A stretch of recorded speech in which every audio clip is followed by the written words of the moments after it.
है तो ठीक, नहीं आता है तो फिर सीपीयू की रिक्वायरमेंट देखेंगे। तो देख सकते हैं हमारा बेसमेंट इसमें आ चुका है। सिस्टमेटिक डायग्राम का नॉलेज नहीं था, किस बात उस पर उन्होंने काम भी किया था सीपीयू पे, तो हमने इसको रिवॉल्व भी कर दिया। जी फ्रेंड, जो हमारे पास पोको X2 Pro एक आया हुआ है, पोको X2 है MI का, जिसमें अननोन बेसबैंड की प्रॉब्लम है।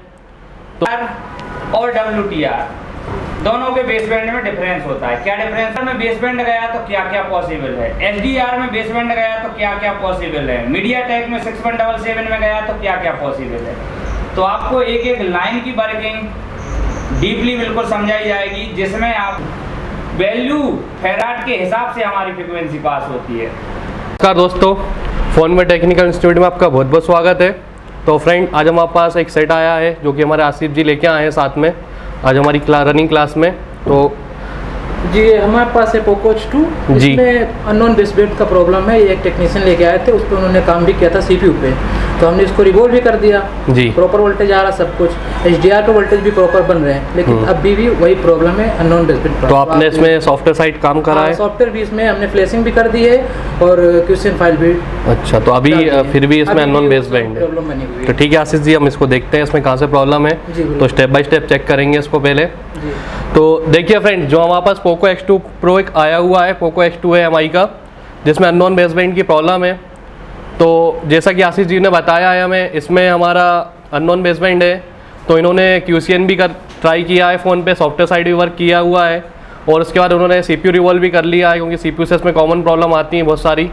तो उसके बाद इन्होंने SDR को भी रिवॉल्व कर लिया है। तो अब हम इसमें देखेंगे कि ये प्रॉब्लम हमारी कहाँ से, स्टेप बाय स्टेप एक एक लाइन को वेरीफाई करेंगे कि जो हमारी CPU से आने वाली कम्युनिकेशन की लाइनें सारी ओके हैं कि नहीं है। तो अभी हम फ़ोन को ओपन करके चेक करते हैं।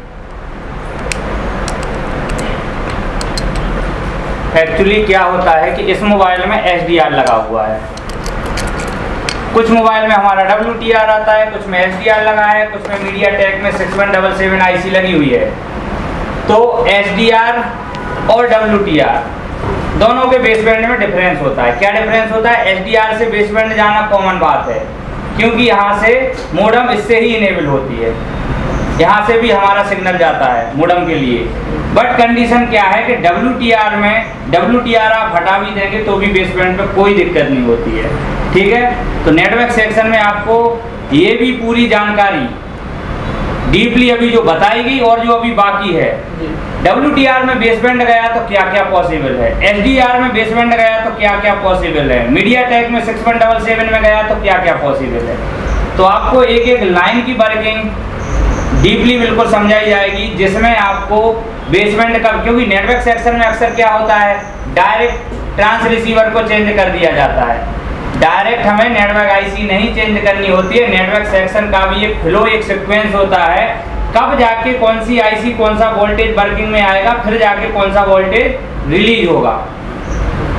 अक्सर बेसबैंड में हुआ या रेडियो ऑफ में हुआ, इसको बदलें उसको बदलें, ऐसा नहीं होता है। ठीक है, तो हमें स्टेप बाय स्टेप काम करना है। ऐसा इस SDR में भी स्टेप बाय स्टेप काम करेंगे जो हमारी बेसबैंड के लिए रिक्वायरमेंट होती है, क्योंकि नो सर्विस और नेटवर्क आना अभी दूर की बात है। अभी पहला हमारा स्टेप है, इस मोबाइल के अंदर बेसबैंड नहीं आ रहा, बेसबैंड लाना।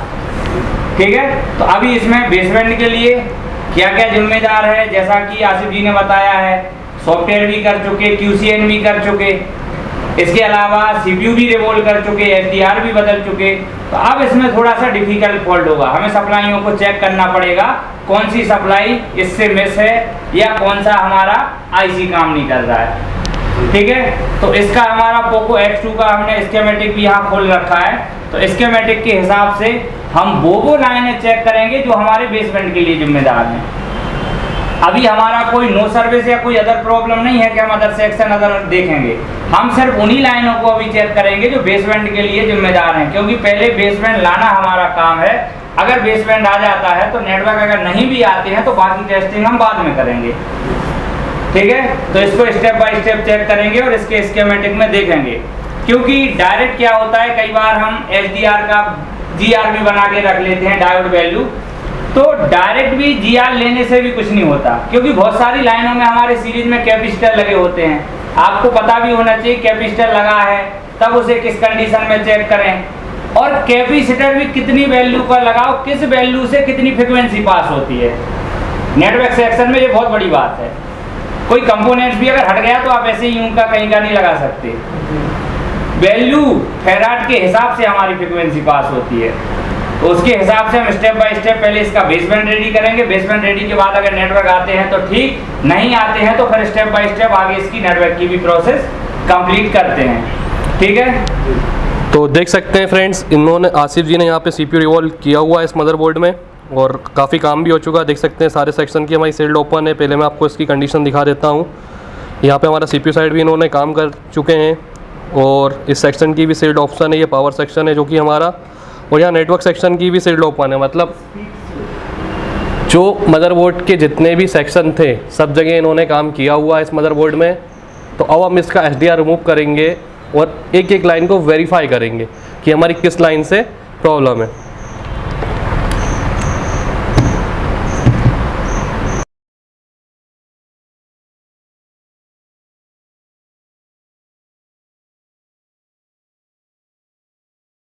यहाँ पे SDR मैंने रिमूव कर लिया है। अब मैं इसको एक बार क्लीन करके, यहाँ पे मैं इसको एक बार क्लीन कर लेता हूँ।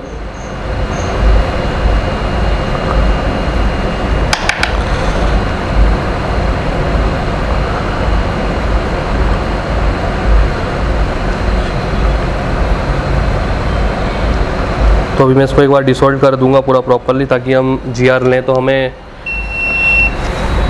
कोई भी पिन से प्रॉब्लम ना आए। प्रॉपरली हमारा मल्टीमीटर की हर एक पिन को चेक कर लेंगे।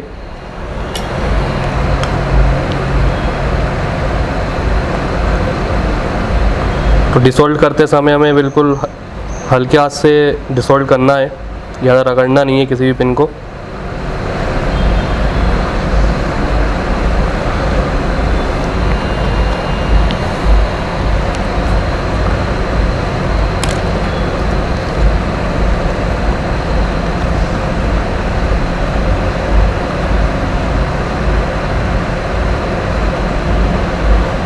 और आसपास का कंपोनेंट का भी ध्यान रखना, कोई भी हमारा आसपास का कंपोनेंट मिसिंग नहीं होना चाहिए, भले वो WTR हो या जो हमारा SDR हो।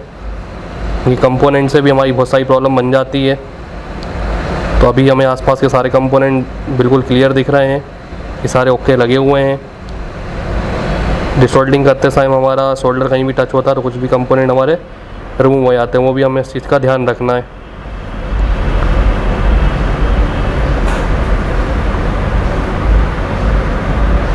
ठीक है, इसको अब एक बार क्लीन करेंगे।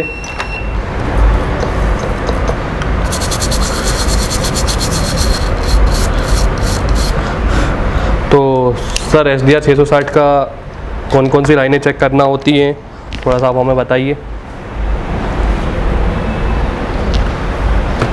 तो जैसा कि SDR 660, अब SDR की क्या कंडीशन रहने वाली है, SDR से ही हमारा बेसबैंड आएगा। तो अब SDR में SDR भी आपका ख़राब हो सकता है, SDR की कोई रिक्वायरमेंट ना मिलेगी तो भी हमारा बेसबैंड चला जाएगा।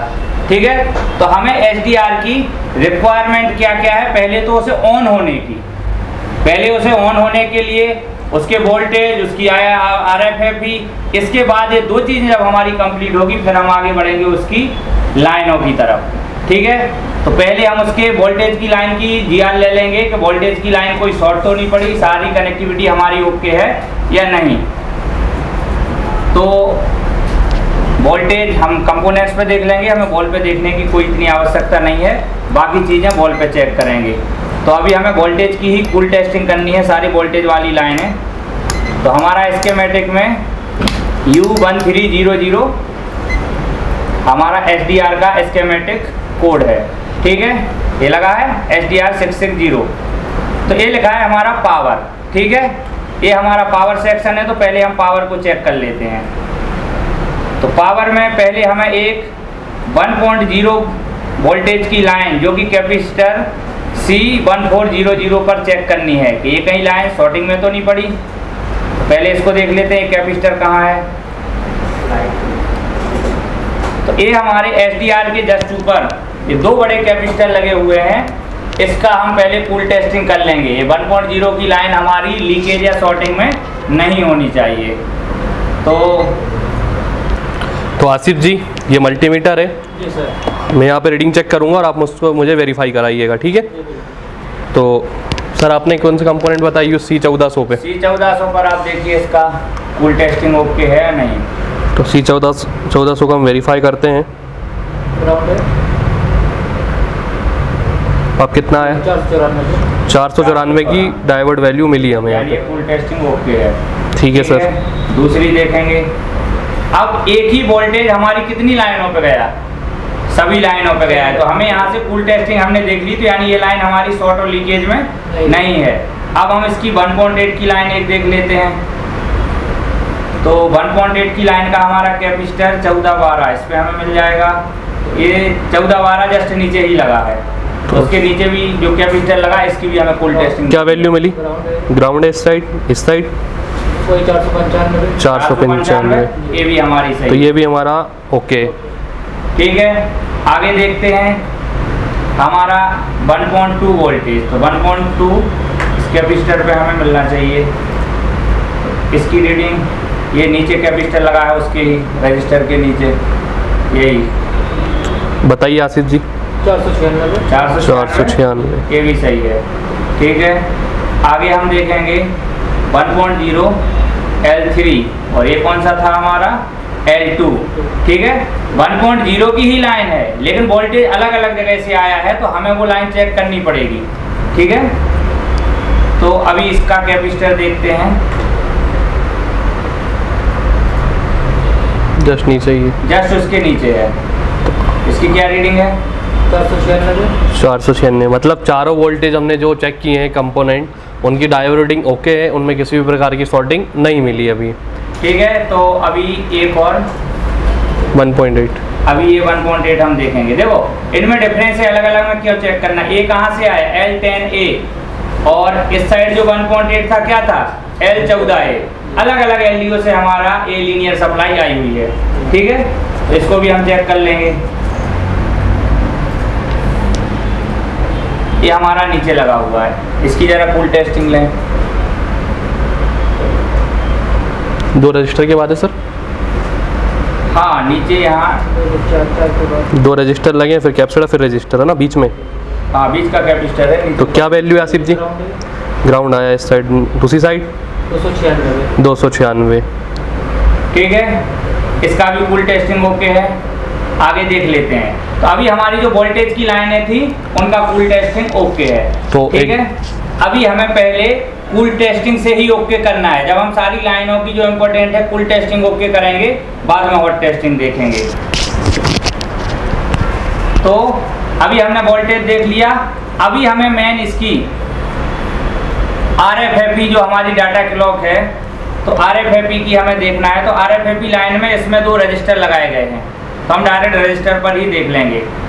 1302 और 1303। ठीक है, तो इसकी RFFE देख लेंगे।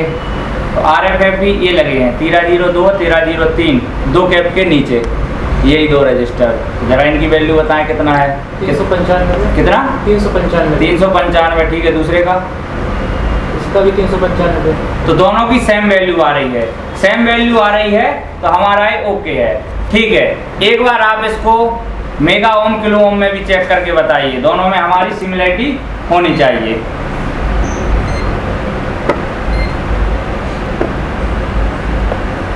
आ गया मल्टीमीटर किलो ओम में? तो अभी जरा दोनों का बताइए कितना कितना आ रहा है? 1.61 किलो। 1.61 किलो ओम जी। दूसरी लाइन का? सेम ही, इसका भी सेम ही है। यानी हमारी दोनों लाइनें डायोड मोड में भी सेम है और ओम्स मोड में भी सेम है। ठीक है, इन लाइनों से हमारी प्रॉब्लम नहीं है, और वोल्टेज की लाइन की भी कूल टेस्टिंग ओके है। ठीक है, ये हमने कर ली। अगला स्टेप हमारा क्या बनता है? अब हम वो लाइनें देखेंगे, क्योंकि हमारी दिक्कत क्या थी? बेसमेंट नहीं आ रहा है। ठीक है, अगली हम वो लाइनें देखेंगे जो हमारे बेसमेंट के लिए जिम्मेदार होती हैं। ठीक है, तो पहले तो हमारी SDR से CPU की क्यू लिंक लाइन है। ठीक है, तो वो भी देखेंगे। इससे पहले देखेंगे हम उसका इनेबल। एक रिक्वेस्ट जाएगी, फिर इनेबल आएगा। SDR रिक्वेस्ट देगा CPU के लिए, फिर वहां से इनेबल आएगा CPU के पास कि अब आपको बेसमेंट ऑन कराना है। ठीक है, तो वो हमारी मेन इंपॉर्टेंट लाइन हम देखेंगे। तो अभी हमें देखना है ये क्यू लिंक इनेबल, ठीक है, लेकिन उससे पहले हमें देखना जरूरी है क्यू लिंक रिक्वेस्ट, क्योंकि जब रिक्वेस्ट ही नहीं जाएगी तो इनेबल कहाँ से आएगा, ठीक है। तो क्यू लिंक रिक्वेस्ट हमारी कहाँ दी हुई है, 73 नंबर की पिन पे है। तो अभी हम इसका बिटमैप में देखेंगे 73 पिन नंबर 73। तो ये हमारा बिटमैप में नीचे दिया होता है शो पिन नेम, ठीक है, इस पे हम क्लिक कर देंगे तो हमारे कंपोनेंट्स के पिन नेम लिख के आ जाएंगे। जब तक इस पे क्लिक नहीं रहेगा तो पिन नंबर नहीं दिखेगा। कौन सा था अपना 73, तो 71, 70, 270 गलत दिया सर। अभी हमें ये भी वेरीफाई करना है कि इसमें सही दिया है या क्या है। कोई दिक्कत नहीं, पहले इसके हिसाब से देखते हैं, नहीं होगा तो मैंने आप लोगों को आईसी की बॉल की काउंटिंग भी सिखाई है। अगर इसमें कोई हमें गलती भी मिलती है हम अपने हिसाब से काउंटिंग कर लेंगे, ठीक है। 73 कहाँ होना चाहिए, 72, 73। अब 73 इसमें क्या दिया है, GND, और ये हमारा 73 क्या है, क्यू लिंक रिक्वेस्ट। अभी आपको पता चला बोर्नियो, अकेले बोर्नियो के ही भरोसे रहेंगे तो आपके साथ क्या होने वाला है। जिस लाइन पे रीडिंग आनी चाहिए उस लाइन पे आप ग्राउंड दे देंगे कि यहाँ का ग्राउंड टूट गया, ठीक है। तो इस चीज को वेरीफाई करने के लिए हम क्या करेंगे, HDR की डाटा शीट, ठीक है। तो HDR की डाटा शीट देखते हैं। अभी हमारे पास अलग से भी बनी हुई पड़ी हुई है और अभी हम इसमें देखेंगे, इसमें भी दी हुई हैं। तो इसमें देखते हैं HDR की है क्या बोर्नियो के अंदर। तो देखिए इसमें हमें क्या लेना है, अभी जो हमने वोल्टेज लाइनों का पूल टेस्टिंग किया तो हमने किस पे किया, कंपोनेंट्स पे। लेकिन अभी इसमें कंडीशन क्या है कि जब हम बिटमैप के हिसाब से HDR की बॉलों पे चेक करने जा रहे हैं तो क्या है, इसकी काउंटिंग गलत दी हुई है। अभी आप देख सकते हैं ये है हमारा लेआउट, ये है HDR, तो इसका नोज पॉइंट कहाँ है, लैपटॉप ऊपर, ठीक है। अभी इसकी कंडीशन क्या है, ऊपर है, और ये हमारा बिटमैप। अब बिटमैप में यहाँ पे होना चाहिए 1 नंबर ऊपर, और यहाँ कितना दिया है 23 नंबर।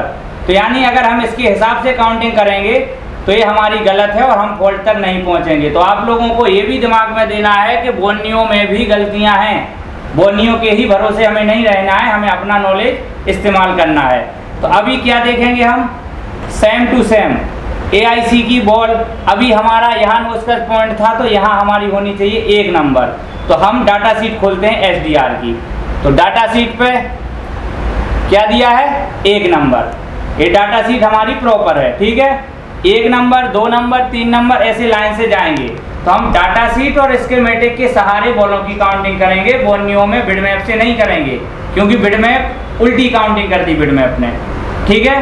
तो अभी हम देखते हैं इसको, तो इस बिटमैप को तो अभी हम यहाँ से अलग करते हैं और हम जाते हैं स्कीमेटिक में। तो हमें कौन सा देखना था, क्यू लिंक रिक्वेस्ट, 73 नंबर की पिन पे रिक्वेस्ट देखना है। तो हम जाएंगे, ये हमारा डाटा शीट के हिसाब से हमें देखना है 73, ये है हमारा 73।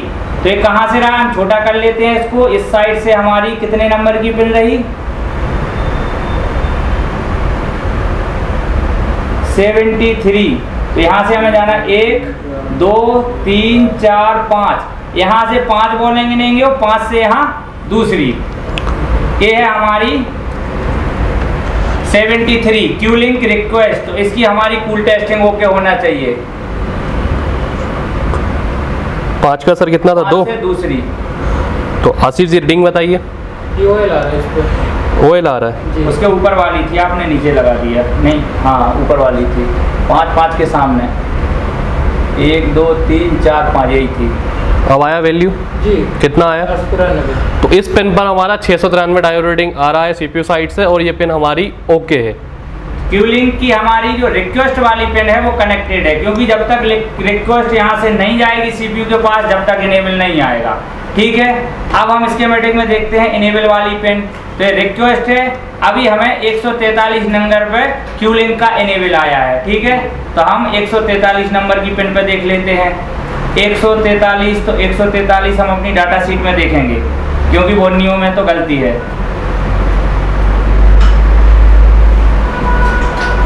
ये है हमारी 143।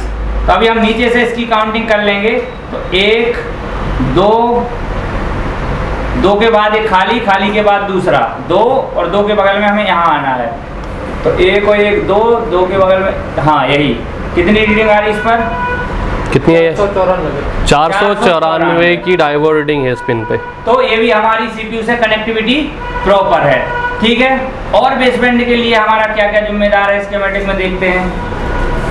अभी देखिए हमारा क्यू लिंक रिक्वेस्ट और इनेबल दोनों सही हैं, RFFP भी हमारी ओके है। अभी हम देख लेते हैं जो हमारी IP IQ लाइनें होती हैं उनका हमारे SDR में नाम होता है क्यू लिंक, ठीक है। क्यू लिंक की हमारी क्या है, ये तो क्लॉक का माइनस है, क्लॉक का पॉजिटिव, TX यानी ट्रांसमिट 1 माइनस ट्रांसमिट माइनस, ये दिया है पॉजिटिव 1 का पॉजिटिव, ठीक है।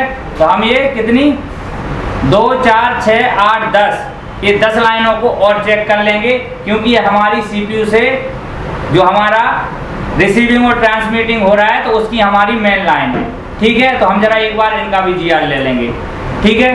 तो इनका GR हमें लेना है 8196। तो पहले 81 देखते हैं, तो हमारी 81 कहाँ है?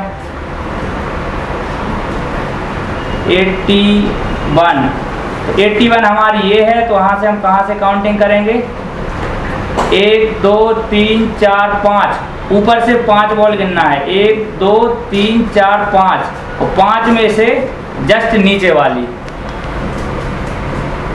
1 2 3 4 5, हाँ यही छोटी सी, यही। कितनी रीडिंग आ रही है उस पर? 350। तो यानी हमारी ये भी सही है, 350 की वैल्यू मिली हमें, तो हमारी ये लाइन भी ओके है, ठीक है। इसके बाद अगली हमारी क्या देखना है हमें? 96। तो 96 से देखते हैं हम 96 हमारी ये रही, तो ऊपर से हमें कितनी बॉलें गिनना है? 1 2 3 4 5 6 के नीचे वाली,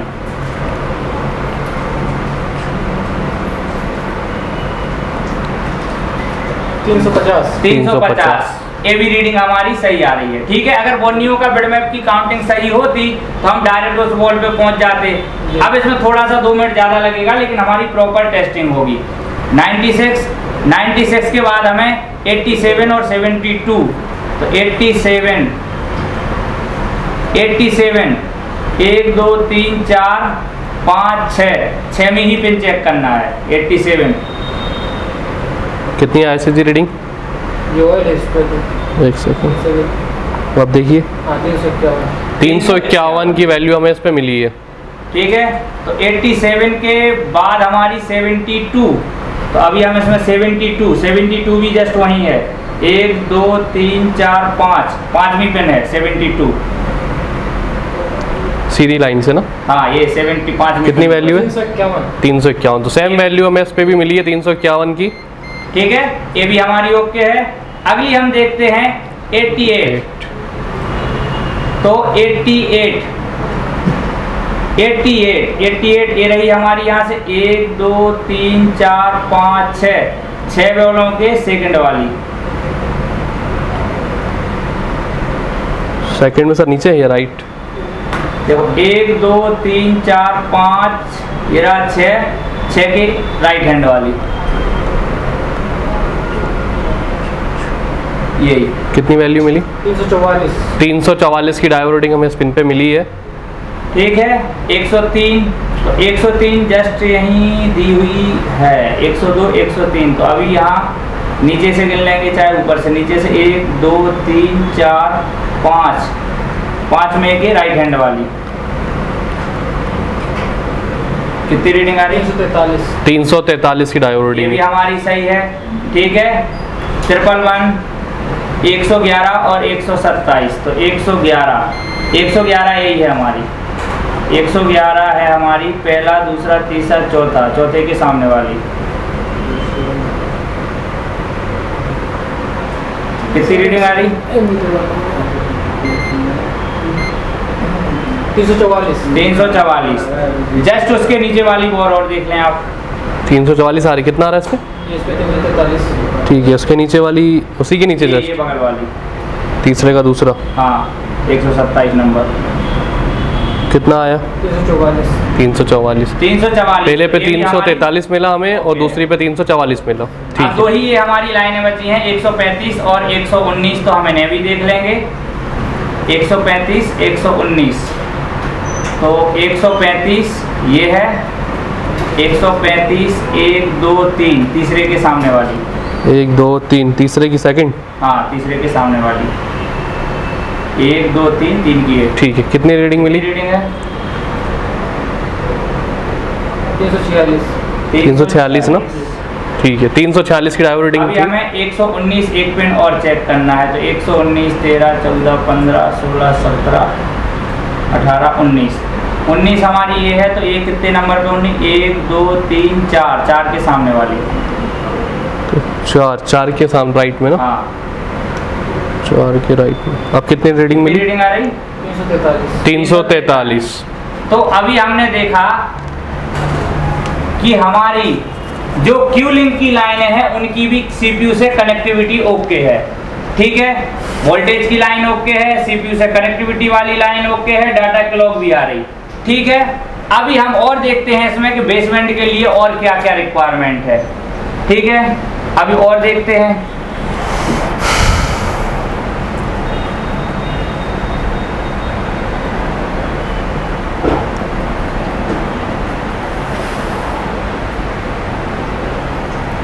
अभी हमारा ये हो गया, डाटा क्लॉक हो गया। अभी हम इसकी एक्सओ की लाइन को और चेक कर लेंगे। अभी एक्सओ की लाइन में क्या है, 114 नंबर की पिन पे गई है। और एक चीज और इसमें हमें दिख रही है कि इसमें सीरीज में रजिस्टर लगा हुआ है, और रजिस्टर भी कितने का लगा हुआ है? 0 ओम का। अक्सर सेटों में कैपेसिटर लगा होता है। कैपेसिटर जब लगा होता है तो इसकी हमारी पिन नंबर 114 पर रीडिंग नहीं आएगी, क्योंकि सीरीज में कैपेसिटर है। लेकिन इस पे हमारी रीडिंग आनी चाहिए, क्योंकि इसमें 0 ओम का रजिस्टर लगा है, और ये हमारी 114 नंबर की पिन। तो 114 नंबर की पिन भी देख लेते हैं। फुल टेस्टिंग में हमारी मेन इंपॉर्टेंट, क्योंकि अगर 114 नंबर पे एक्सओ भी नहीं आएगा तो भी हमारा बेसबैंड नहीं आएगा। क्यों? क्योंकि इसी जब तक ये आईसी ऑन नहीं होगी तब तक हमारा बेसबैंड काम नहीं करेगा, ठीक है। 114 नंबर की पिन देखते हैं कहाँ पर है। 113 12 114 ए है बीच में, तो हम इस साइड से गिन लेते हैं। 1 2 3 4 4 के ऊपर खाली वाली भी गिन लेंगे, तो 4 के ऊपर खाली वाली से 1 2 3 चौथी पिन, 4 के ऊपर 4 चौथे नंबर पर, हाँ।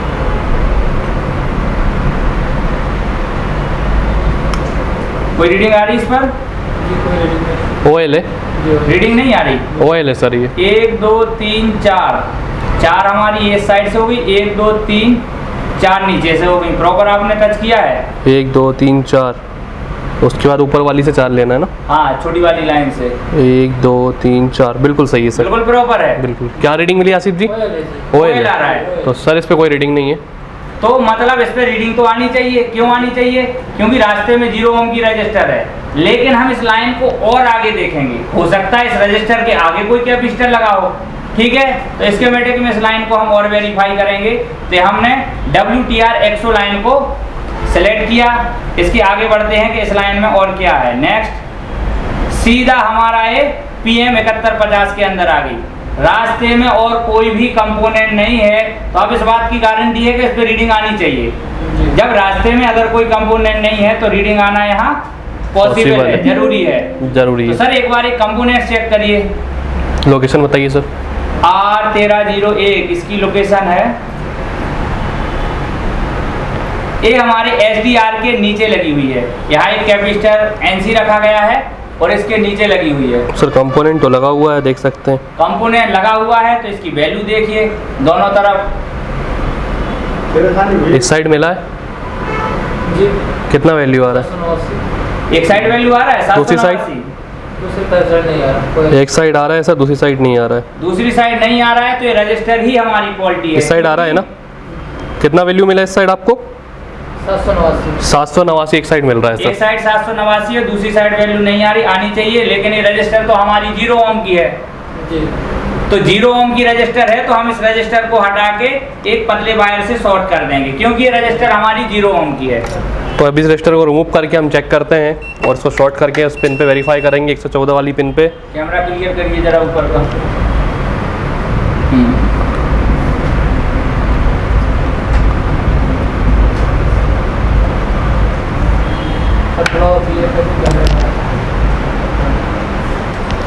क्योंकि 0 ओम का रजिस्टर है तो इसे शॉर्ट होना चाहिए। एक साइड वैल्यू आ रही, दूसरी साइड नहीं आ रही। अगर हमारा XO भी SDR के अंदर इन नहीं होगा तो हमारा SDR इनेबल नहीं होगा। SDR जब काम नहीं करेगा तो बेसबैंड नहीं आएगा।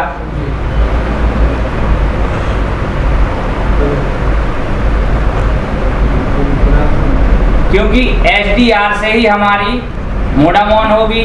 जब मोडम यहाँ से जब इनेबल होगी तभी जाके हमारा बेसबैंड सेक्शन काम करेगा, बेसबैंड आएगा।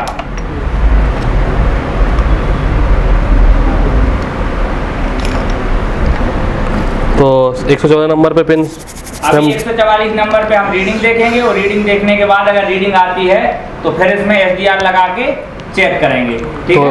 यहाँ पे कितनी रीडिंग मिल रही है हमें अभी आसिफ जी? 788। ठीक है। तो यहाँ से रीडिंग आने लगी। यहाँ से हमने जो पिन गिनी थी 1 2 3 4, ऊपर से 1 2 3 4, अब कितनी वैल्यू मिली? ये भी ऑयल है, अभी भी ऑयल है। 1 2 3 4 4 के बगल आप वाली। चेक कीजिए। 789 789 आ चुका है। तो हमारी मतलब यहाँ पे पहले डाइवर रीडिंग जो मिसिंग थी वो हमें अब वहाँ पे वो मिल चुकी है। जी सर। तो अभी हम इसमें एक बार SDR इंस्टॉल करके चेक करते हैं कि हमारा बेसबैंड आया कि नहीं आया है। और SDR लगाने के बाद ही हमें सारे वोल्टेज प्रॉपर मिलेंगे। ठीक है। तो पहले SDR लगाएंगे उसमें।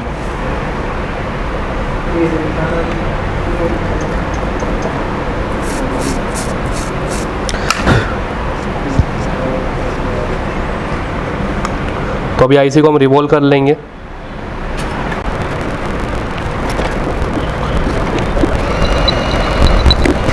तो हमारा SDR रिवॉल्व हो चुका है। अब इसको हम इंस्टॉल करके चेक करेंगे। काफ़ी हुआ है, कितना भी काम हो, लेकिन हमारा जो स्टेप है कि पहले बेसबैंड नहीं आ रहा है, हमें बेसबैंड ओके करना है। इसके बाद नेटवर्क आते हैं नहीं आते हैं वो हमें बाद में सोचना है। पहला काम है बेसबैंड कंप्लीट करना। तो IC का नोस पॉइंट हमारा इस साइड था, सेम डायरेक्शन में हम IC ही रखेंगे।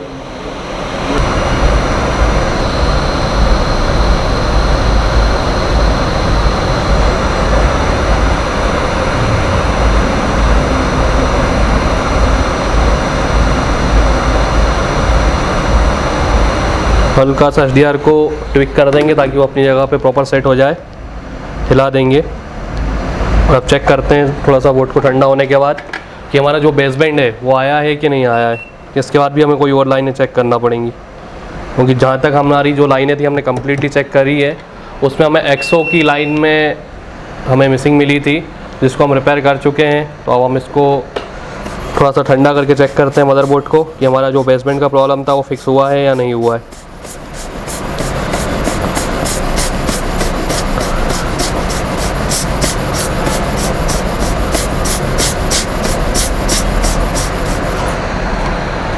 गरम मदरबोर्ड में कभी भी IP का प्रयोग ना करें, हमारी जो IC है वो भी ख़राब हो सकती है।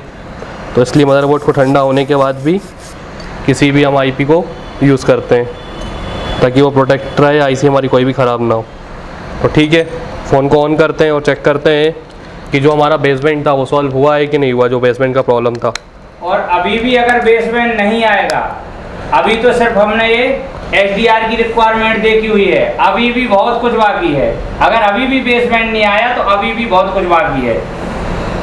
अभी वो रिक्वायरमेंट चेक करेंगे जो इसके बाद की हैं, लेकिन पहला हमारा स्टेप है कि हम उसको SDR की कंप्लीट लाइनें ओके करा देंगे।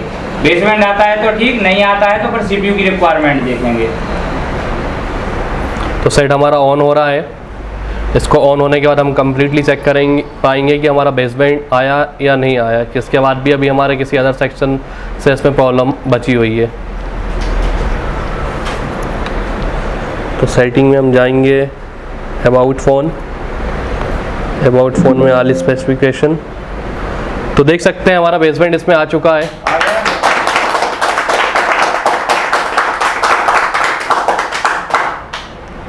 तो हमारी एक्सो की लाइन के छोटे से 0 ohms के रजिस्टर से भी इतने से रजिस्टर से हमारी एक माइनर प्रॉब्लम बन चुकी थी। हमारी सारी CPU साइड की लाइनें थी, किसी टेक्नीशियन भाई ने इसमें CPU किया, SDR को रिवॉल्व करा होगा, SDR को चेंज किया होगा, QCN किया, सॉफ्टवेयर किया, सब कुछ करने के बाद भी उनसे ये सॉल्व नहीं हुआ। बस क्यों नहीं हुआ? क्योंकि इनको डीपली सिस्टमेटिक डायग्राम का नॉलेज नहीं था। किस वजह से? क्यूलिंग की लाइनें जैसे कि सर ने बताई, क्यूलिंग रिक्वेस्ट की लाइनें आपको उन्होंने सर ने बताई। उसके बाद हमारे जो SDR के वोल्टेज चेक करना होते हैं, वो सारी चीज़ें चेक करने के बाद भी अगर नहीं होता, इसके बाद भी सर बता रहे हैं कि बहुत कुछ बाकी है।